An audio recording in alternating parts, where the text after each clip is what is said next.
Mine's going to be... Thank you, Dermot. I now hand the mic over to Johnny.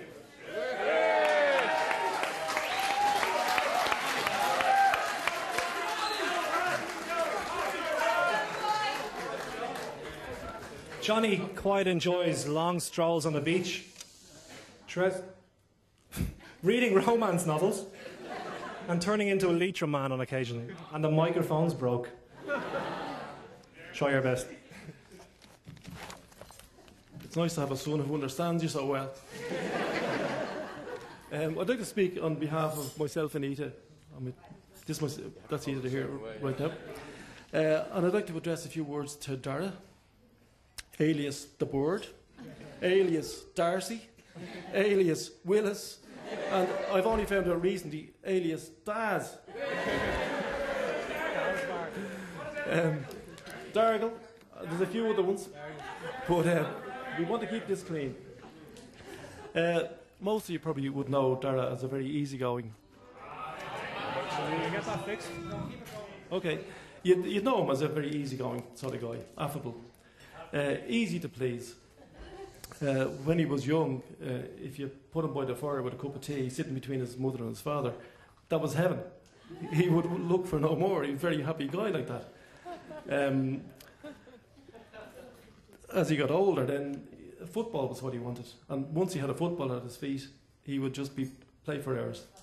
He really loved the game of football. Later, as he developed as a teenager and under my influence, he got interested in music. And he was very sensible in his choice. He had the Beatles, Pink Floyd, Led Zepp, all the proper music. Rage Against the Machine from his brother Gavin. But there's bad news as well. At one stage, he went into a Daniel O'Donnell phase, which had nothing to do with me, but it might have had something to do with his mother. Wylie was quite easygoing. He was also very determined. And if you saw him playing football, or when he committed to study, or even when he goes to work, he's a totally committed guy. If he decides on a course of action, don't ever think you're going to change him. Once Dara decides he's going to do something, that's the end of it. He just goes and he does what he wants to do. As part of being a parent, it's very important to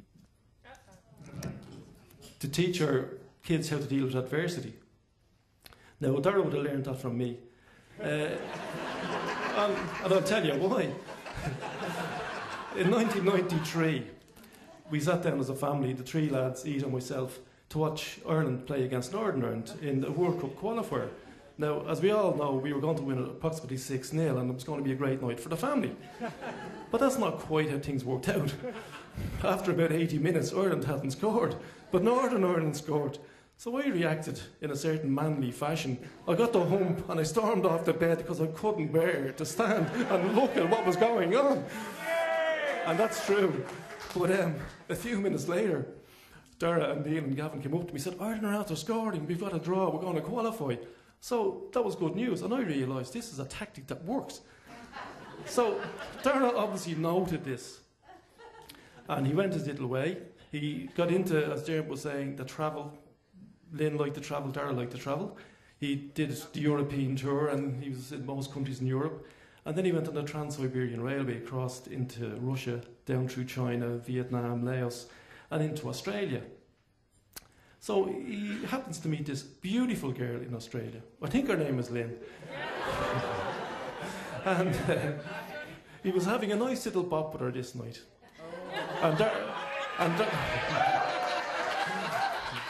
And Dara had decided, as he does, he makes decisions, he had decided this is the girl for me. So things are going well, but Dara goes off to get a drink or to go to the ladies, whatever it was. And when he comes back, Lynne is dancing with this other guy. It gets worse. It gets worse. Now, nobody has ever said who this guy was, but I reckon it was Alan Carter.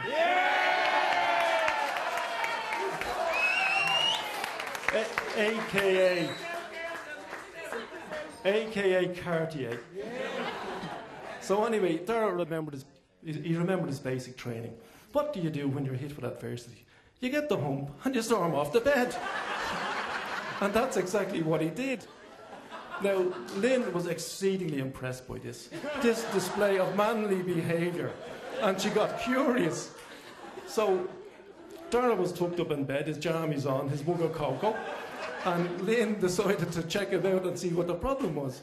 So Lynne found where he was, and they had a little chat, and that's why we're here today.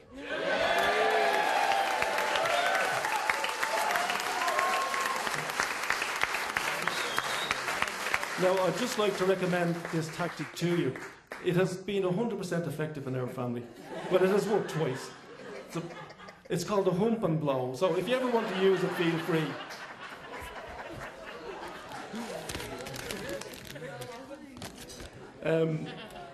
Yeah, and I fully reckon if Darragh is a fantastic guy, and I think he will make a fantastic husband.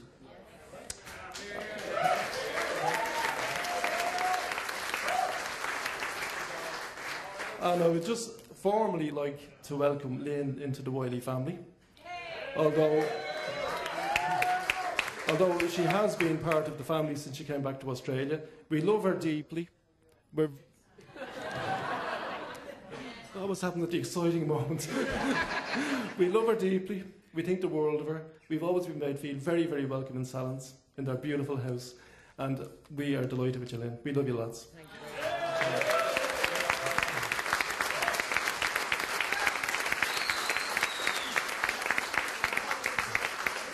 Now, Ida is particularly delighted because she's had to live with 4 men for a long time.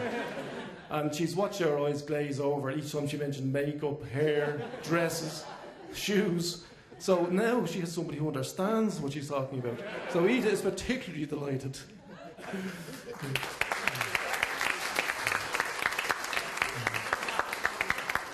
I think they're a perfect match.